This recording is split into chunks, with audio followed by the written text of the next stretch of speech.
Right now, it is time for Main Street Magazine on Robin Hood Radio, a time where weekly we get together with Thorin Christendotter. We talk about what's going on in Main Street Magazine. Good morning, Thorin. Good morning. How are you? I'm good. Hudson Valley, two big things. Mm-hmm. Dutchess County Fair opens today. Yes. First time in 2 years, it's going to be a freewheeling, wide-open Dutchess County Fair. Mm-hmm. And most people don't realize it. This is the second biggest fair in New York State, attendance-wise. Big one. The only one that gets bigger than this is the New York State Fair. Mm-hmm.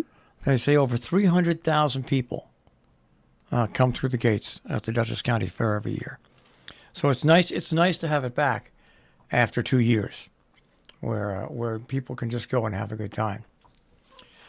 And I know you've got a story about this in Main Street Magazine, and we've already been talking about the Hudson Valley. The rodeo is back this year. The rodeo, yeah. It certainly is. You're talking about the Silo Ridge one, right? Yeah.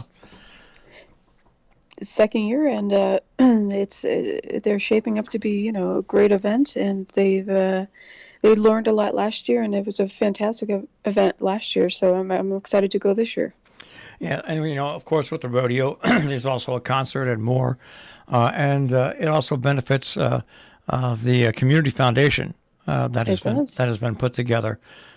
So that's another big story with that rodeo, because that really was, especially for I know it was planned by Silo Ridge, and the WDST got involved in helping and everything like that, but still to put on something in the first year and have it so immensely successful. That's fantastic. It was good news, and so this year expect it to be even better. Well, there seems to be a lot going on the next 4 weeks, right? Between the fair and then Labor Day, you've got Lime Rock, then you've got Community Day in Pine Plains, and then back at the fairgrounds, you've got the Food and Wine Festival at the Dutchess County Fairgrounds, and then there's one more, and then the rodeo. Yeah, and then you've got also Labor Day weekend, the Goshen Fair, the annual Goshen Fair here in Connecticut, mm-hmm. and also, which has come a long way in its time, the Columbia County Fair. I almost forgot that. Is also set in there. And this is the great thing about this year, and I've been beating this, but it's true, is this year I think people are much more unfettered. They're not worrying about COVID as much. There's still some precautions people should take, but people can actually go out and just plain have a good time. Exactly, and all these events are outside, so that helps too. Yeah, and it's just a nice release for people.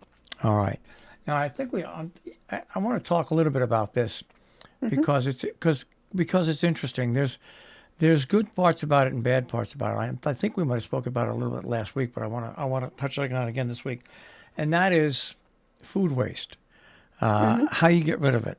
I know here at the transfer station, the Salisbury Sharon transfer station, about 8 or 9 months ago, they really gave out detailed instructions what to do with food waste.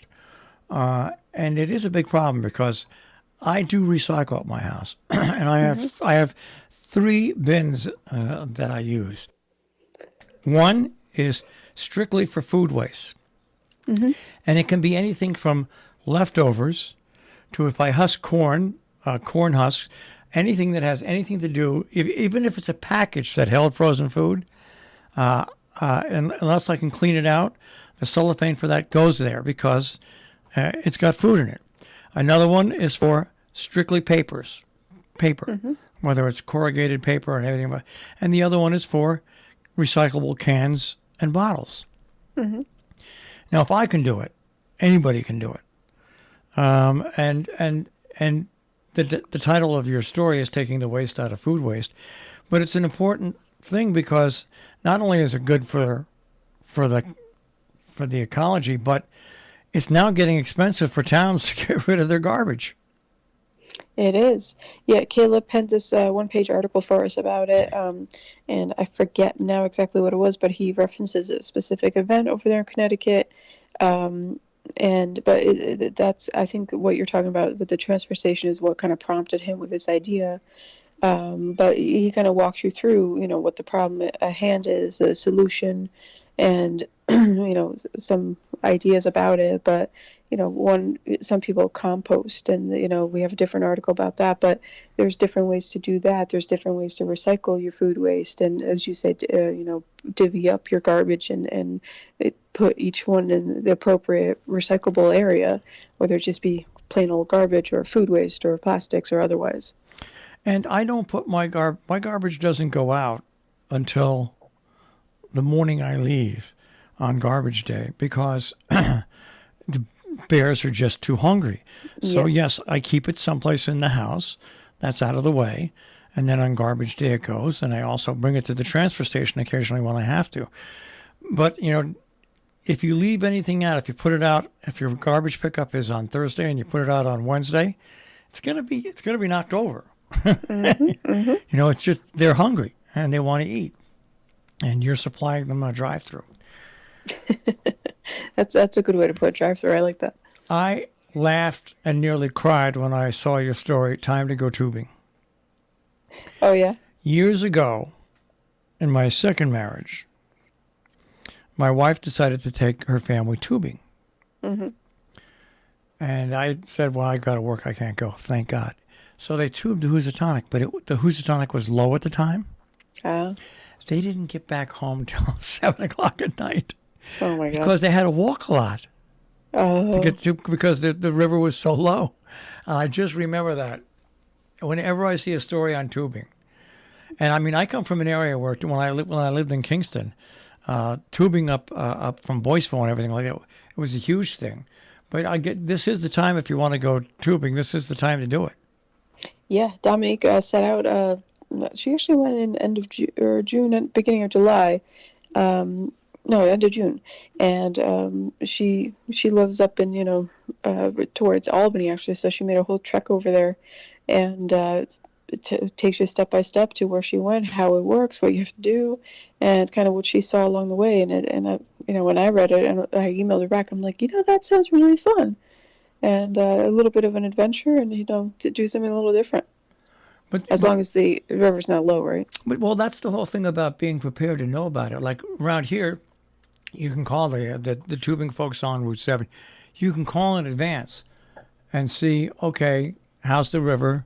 Where's the position where we can start and where we can end, and we won't run into real low. I mean, you can prepare for that well in advance. Mm-hmm. And today you can make it. The whole thing about our area, which is great, is that there's so many now breweries that have beer pubs and stuff. You can make your day where a portion of it's tubing, and you can go and you can explore these restaurants and other pubs and stuff that are in our area. Exactly, and that's precisely what Dominique did afterwards. She shares where she went, what she ate, what she drank, who she met, and so it seemed she made a whole day out of it. All right, now how'd you make a story about decay? Well, Lorraine did a fantastic job with that. Yeah. She talked with some of the folks over at the Carey Institute and was talking about decay, about oh my goodness, I'm blanking on the word we just used before, composting, and just how it works, why it works, why we should know about it, how we should do our part with it. And food waste is definitely one part of it, but then she breaks it down into green matter, brown matter, and what not to compost, and all the things thereof, and how it actually all works. And it was quite interesting, in my opinion, at least. It's a great story because for the people that try to compost and try to follow those instructions, you have a very simple chart that you put up, like you just said, green and brown. What can I compost? And it really is just that one chart alone. If you take it and you hang it up and you go to compost, you know what's right and what's wrong. Exactly. And those came from the Carey Institute as well, and they have great information and are super helpful with it. I think Lorraine actually said they have a YouTube couple of videos of it actually. So if for those who are interested, they can check that out. I think we had a link there at the end of it.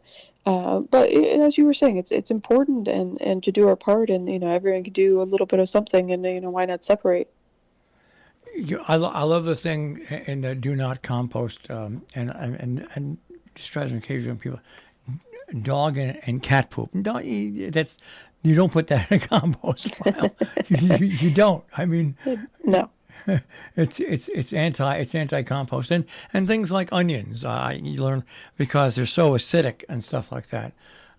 Years ago, I did a composting outside, and the great thing in the wintertime is you constantly see steam coming from it. Yes. You see it working and evolving. So all the microbes in there. Yeah, and so that's a great story. It just opens that up to people with opens their eyes. So now we're at the third week of August. What do you have planned for the magazine for September? Well, I'm putting the finishing touches on it right now. I'm hoping, here's fingers crossed, that I actually get it to the printer today and not tomorrow. It's always a relief to get it, off my desk. And there's no theme in September. So everyone kind of had a free for all, but funny enough, I wrote my editor's note yesterday and I was referencing that, but it seems that a theme occurred, and that happens to be just community and activities and with a splash of art. And so we have a lot of community-based things that are in there, such as the Food and Wine Festival at the Dutchess County Fairgrounds. Dominique has shared a great piece on that. We'll have a one-page piece on the Pine Plains Community Day that's back. It's going to be hopefully a great event for the community that they hope to continue on doing every year now, but it's been in hiatus since COVID. And then, we have, of course, those are kind of focused on community as well as events. And we have a one-page piece also on the park in Millerton, which is having this grand opening soon. And then, just some other great articles that have different topics and different focuses. And I hope there's something for everyone. All right, that's Main Street Magazine for free pickup throughout the Tri-State region and also mainstreetmag.com. Thorne, we'll speak to you again next week. Sounds fantastic, and here's hoping for some more rain. You're right. All right, take care. Bye-bye. Thor and Kristen Downer this morning here on the Breakfast Club on Robin Hood Radio with Main Street Magazine on Robin Hood Radio. Of course, you'll find them at mainstreetmag.com on the web.